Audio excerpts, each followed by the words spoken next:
الحمد لله وكفى وسلام على عباده الذين اصطفى أما بعد فأعوذ بالله من الشيطان الرجيم بسم الله الرحمن الرحيم لقد نصركم الله ببدر وأنتم أذلة فاتقوا الله لعلكم تشكرون۔ محترم بزرگوں اور دوستوں، اللہ تبارک و تعالی نے انسانوں کی ہدایت کے لیے انبیاء علیہ السلام کو مبعوث فرمایا۔ آخر میں ہمارے نبی صلی اللہ علیہ وسلم تشریف لائے۔ اب ہمارے نبی کے بعد کوئی نبی تو نہیں آ سکتا۔ ہمارے نبی خاتم النبیین ہیں، خاتم النبیین ہے، اور یہ دین، یہ شریعت اب قیامت تک چلے گی۔ اب یہ شریعت بھی نہیں بدلائے گی اور یہ دین بھی نہیں بدلائے گا، بلکہ اس امت کو خیر امت بنایا۔ کیا بنایا؟ خیر امت بنایا ہے۔ اور جب تک ہم اس دین کی محنت کرتے رہیں گے، اللہ تبارک و تعالی ہمیں دنیا کے اندر بلند و بالا فرماتا رہے گا۔ اللہ نے قرآن کریم کے اندر بھی فرمایا ہے وَلَا تَهِنُوا وَلَا تَحْزَنُوا وَأَنْتُمُ الْأَعْلَوْنَ إِن كُنتُم مُؤْمِنِينَ۔ آج اگر ہم سچے اور پکے ایمان والے ہوتے نا تو ہمیں یہ ذلت دیکھنا نہیں پڑتی، لیکن ہم جیسے ایمان والے ہونا چاہیے ویسے ایمان والے ہم ہے نہیں، اس لیے ہمیں ذلت اٹھانا پڑ رہی ہے۔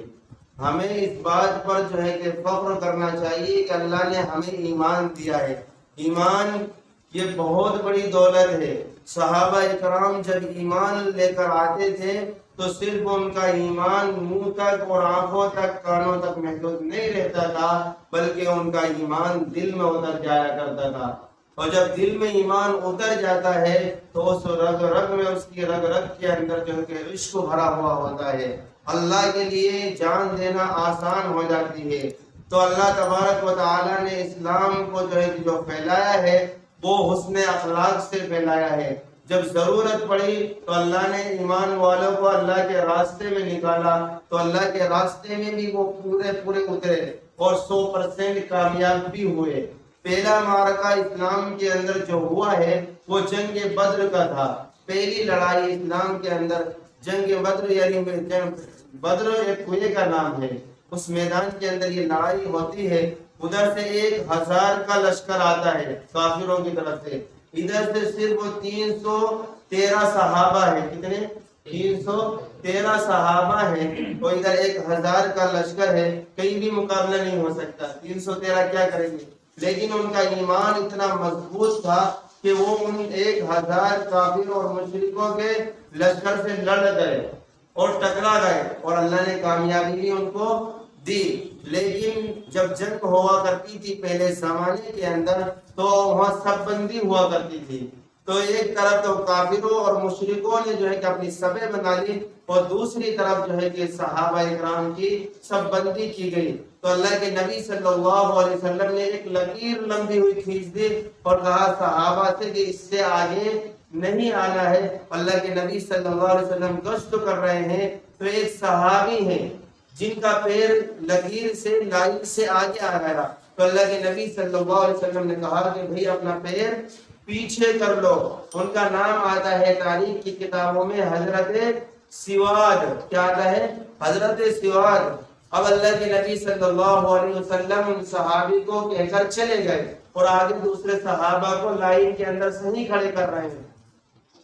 جب دوسری مرتبہ وہ صحابی کو دیکھا کہ انہوں نے اپنا پیر اندر نہیں کرا تو اللہ کے نبی صلی اللہ علیہ وسلم نے فرمایا اے سواد، ہم نے نہیں کہا تھا کہ اپنا پیر اندر کر لیجئے، لائن کے باہر نہ آئیے، بلکہ صف کو سیدھی کر لیجئے، کیونکہ اللہ کے نبی نے فرمایا کہ نماز کے اندر بھی جو صفوں کو درست کرتا ہے تو اللہ تعالیٰ ان کے دلوں کو درست کر دیں گے۔ آج ہماری صفیں بھی صحیح نہیں ہیں تو ہمارے دلوں کے اندر بھی کیا ہے؟ ہمارے دل بھی بگڑے ہوئے ہیں۔ آج لوگ جو ہے کہ آپس میں مل کر کھڑے نہیں ہو رہے ہیں، تو یہ کیا بات ہے؟ حضرت سواد رضی اللہ تعالیٰ عنہ نے بات کو نہیں سنا اور جو ہے کہ اللہ کے نبی صلی اللہ علیہ وسلم آگے چلے گئے اور صحابہ کی سب کو درست کرتے رہے۔ لیکن تیسری مرتبہ میں جب وہاں سے گزرے تو حضرت سواد ایک پیر کی وجہ 2 پیر آگے ہو گئے، لائن سے اور آگے ہو گئے۔ ماننے والے تھے نا صحابہ، تو یہاں کیا پتہ چل رہا ہے کہ یہ صحابی مان نہیں رہے. حالانکہ آگے چل کے آپ کو پتہ چلے گا اور آپ سمجھیں گے کہ صحابی نے کیسی قربانی دی. ان کو اللہ تبارک و تعالیٰ نے ان کو خواب کے اندر دکھا دیا تھا، اس لیے وہ اس عمل کو کر رہے تھے. اب وہ لائن کے باہر آ جاتے ہیں تو اللہ کے نبی صلی اللہ علیہ وسلم کے ہاتھ میں خنجر ہوتا ہے. خنجر سے ان کی طرف اشارہ کرتے ہیں اور پیچھے سرکاتے ہیں کہ بھائی آگے اگر بڑے ہو تو ہمیں خنجر مار دو گا. تو وہ بگڑ گئے، تو صحابی بگڑ گئے. اللہ کے نبی سے کہنے لگے دیکھو تم نے میرے اوپر خنجر اٹھایا ہے، میں بھی تمہارے اوپر خنجر چلاؤں گا، میں بھی تمہارے اوپر خنجر چلاؤں گا. ادھر 313 صحابہ جو جانثار کھڑے ہو گئے. اے سواد کیا کہتے ہو، نبی سے اس طریقے کی باتیں کرتے ہو؟ تو نبی علیہ السلام نے کہا کہ آپ خاموش ہو جائیے، وہ اپنا بدلہ لینا چاہتے ہیں تو اسلام میں بالکل جائز ہے.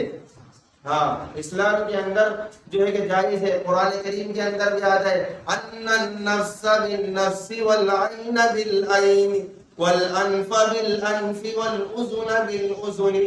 اگر کسی نے آنکھ پھوڑی ہے تو اس کی آنکھ پھوڑ دو، اگر کسی نے ہاتھ کاٹا ہے تو اس کا ہاتھ کاٹ دو کہ دوبارہ اس کی ہمت نہیں ہو. چھٹے پارے کے اندر اللہ تبارک و تعالی نے اس کا ذکر کیا ہے. تو اللہ کے نبی نے فرمایا کہ سواد جو اپنی جو بدلہ لینا چاہتے ہیں تو بالکل لے سکتے ہیں. اللہ کے نبی صلی اللہ علیہ وسلم نے حضرت سواد کو اپنا جو نیزہ تھا وہ پکڑا دیا اور کہا کہ آپ بدلہ لے سکتے ہیں. ادھر کفاروں اور مشرکوں کا لشکر تھا، وہ جو ہے کہ خوشی منانے لگے. دیکھو یہ تو ابھی لڑائی شروع نہیں ہوئی ہے اور اس سے پہلے جو کہ آپس میں لڑنے لگ گئے ہیں.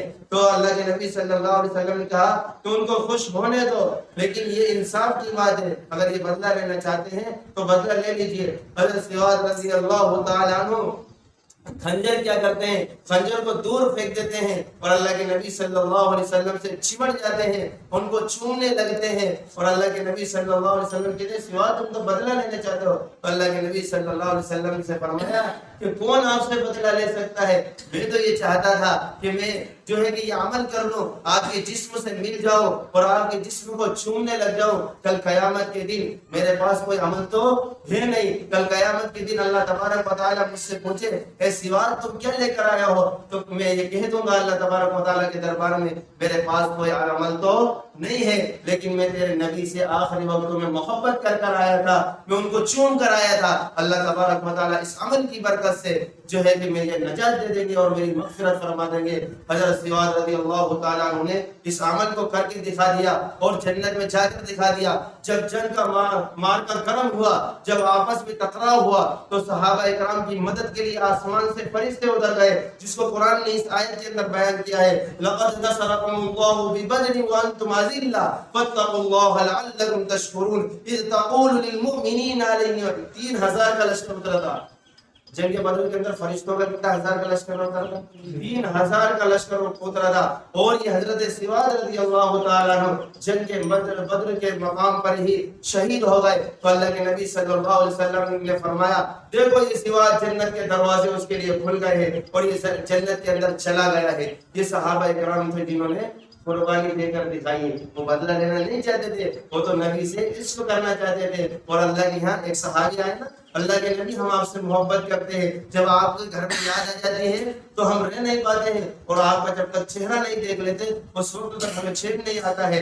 اور کل قیامت کے دن حشر کے میدان میں پہلے تو یہ پتہ ہی نہیں کہ ہم جنت میں جائیں، اگر جنت میں چلے بھی گئے تو ہم تو نیچے درجے میں رہیں گے اور آپ جو ہے اوپر کے درجے میں آپ کا تو اعلیٰ مقام ہوگا. ہم کیسے ملیں گے، ہمیں کیسے چین آئے گا؟ تو اللہ کے نبی صلی اللہ علیہ وسلم نے فرمایا المرء مع من احب، جو جس کے ساتھ محبت کرتا ہے وہ اس کے ساتھ رہتا ہے. تو صحابہ اچھل پڑے کہ ہم تو نبی علیہ السلام سے سب سے زیادہ محبت کرنے والے تھے. اللہ تعالی ہم سب کو صحابہ سے محبت کرنے والا بنائے.